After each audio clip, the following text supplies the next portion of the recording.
Now the details. Nationwide News has seen documents which purport to show that MP for Northwest St. Andrew, the JLP's Duane Smith, may have misled the public when he denied owing millions of dollars to a Kingston businessman. Smith, who's facing the prospect of a lawsuit over the debt, broke his silence on an issue that has dogged his career as a politician for several years. Speaking on Cliff Hughes Online earlier on Thursday, Smith has said he owed nothing to Sean Azan, the managing director of Xanadu Limited. But Nationwide News has seen material which suggests the first-term MP may not have been telling the truth. George Davis has our story. Duane Smith was unequivocal on the question of whether or not he owes millions of dollars to Sean Azan, his former friend. The issue of the debt was the subject of a lawsuit which the court dismissed earlier this week. Smith, who says he's bracing for a fresh legal attack from Azan's lawyers, was in a bullish mood when he spoke to Cliff Hughes earlier on Thursday. His message: he owes Sean Azan nothing. The interview that was done by Mr. Azan's attorney is painful to me, hurtful to me, because not one sentence that he said is factual, and he knows it's not true. And there's an avenue to deal with attorneys who tells lies and waste the court's time by saying that they served somebody or someone and they did not get, they know they didn't. I have written to my attorneys, giving them permission to accept this new lawsuit, and I can confirm two things. One, nothing that Mr. Azan's attorney said yesterday is true. Nothing. And two, I owe Mr. Azan zero. Not $1 is outstanding to Mr. Azan. Given the information at his disposal, Cliff Hughes pressed Duane Smith on whether or not he does indeed owe money to Sean Azan. Is it true that Mr. Azan lent you approximately $103,000 for a business venture, and that you have not paid him back for over approximately 10 years? Okay, no, it goes right back to what I said a while ago. I Is that true? Today. It is not true. But again, you did not. Mr. Smith. Mr. Smith, I'm asking, did Mr. Azan lend you over $103,000 for pursuing a business venture that you have not repaid him? I do not know what this new suit entails, so I cannot speak to any specifics. But what I can tell you definitively, I do not owe Mr. Azan $1. But there's a problem. You see, fresh material seen by Nationwide News on Thursday afternoon suggests otherwise. We have seen 6 documents, 4 letters and 2 memoranda that purport to show that Duane Smith owes Sean Azan millions of dollars. All documents represent correspondence sent by Azan to a particular investment management company instructing that loans be made out to 2 companies, K&S Food Services Limited and K&S Higher Services. Both those companies are understood to be owned by Duane Smith.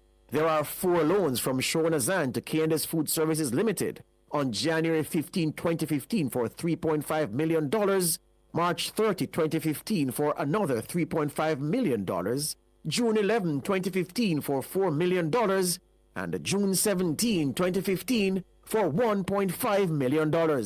Then there are 2 loans from Sean Azan to Smith's other company, K&S Higher Services, for $20,000 on March 22, 2017, and $30,000 on April 25, 2017. Altogether, these 6 loans amount to $50,000 and 12.5 million Jamaican dollars. Additionally, Nationwide News has seen copies of WhatsApp conversations which appear to show Duane Smith acknowledging his debt to Sean Azan and discussing whether he'll need a guarantor for the monies owed. In one particular exchange, dated May 7, 2020, with a timestamp of 11:07 a.m., Azan appears to confront Smith with the message, quote, "I gather you are telling people you owe no money," end quote. On the same date and against the same timestamp, 11:07 a.m., Smith appears to reply, quote, "That is not true. Never ever denied funds outstanding," end quote. George Davis for Nationwide News. Meanwhile, when Nationwide News called Northwest St. Andrew MP Duane Smith for a response to the matter at about 3 p.m., he told our news center he was busy in his constituency. He asked us to call him back in an hour. We called him back about 4 p.m. and told him we were in possession of documents which appear to contradict his declarations made earlier on Nationwide Radio about his debt to Sean Azan. He said he was still busy and accepted a suggestion to respond tomorrow. He reiterated that the matter concerning the debt was before the court. The Transport Authority will be clamping down on operators of public passenger vehicles, PPVs, who continue to install and use sound equipment outside the approved AM/FM radio bands. Under Section 15 of the Transport Authority regulations, the use of flash drives, Bluetooth, CDs, or any other installation of equipment capable of playing back video or audio recordings is strictly prohibited in PPVs. Managing Director of the authority, Ralston Smith, says the enforcement drive comes amid increased reports of PPV operators playing loud and lewd music in their vehicles. Members of the public that this is an activity that seems to be coming up before. So on the 10-15 for transport, a person shall not play or cause deliberate on any musical instrument, any song or video recording of any form, any broadcast of any song or video program except a broadcast from the AM/FM station in Jamaica by way of radio. The authority issued the reminder of the regulations to PPVs on their social media pages on Thursday. The regulation does not apply to vehicles licensed as contract carriers, but PPV operators found in breach could face a fine of up to $25,000. Mr. Smith says the Transport Authority will be taking action against those who continue to disregard the law.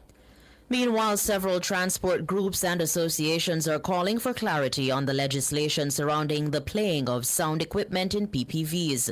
They made the call in a joint letter to Managing Director of the Transport Authority and Chairman of the National Steering Committee, Ralston Smith, on Thursday. The groups note that they support the enforcement of the law.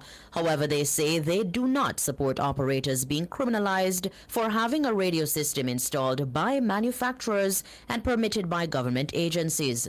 The groups include the Transport Operators Development Sustainable Services TODS, All Voice, JATU, All Island Taxi Association, and People's Voice Taxi Group.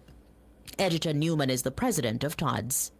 We have some concerns to which we have been discussing over the past 48 hours, and we are prepared to sit with government to have the regulation tweaked in a way to give more clarity to passengers on the reason why the lewd music and loud music should not be played, and to the extent that some vehicles have extended equipments in them. So we welcome the idea, but at the same time, we want to have a deeper look at the regulations and the pointers that give rise to concerns by some transport operators. Editor Newman, president of TODS. Students who attend Phoenix Academy Jamaica in St. Andrew will be allowed to continue their education at the school until the end of June. The Education Ministry provided the update following reports that students and staff were locked out of the privately operated institution on Monday. Head of the Independent Schools Unit in the Ministry of Education, Sharon Hunt, says the extension is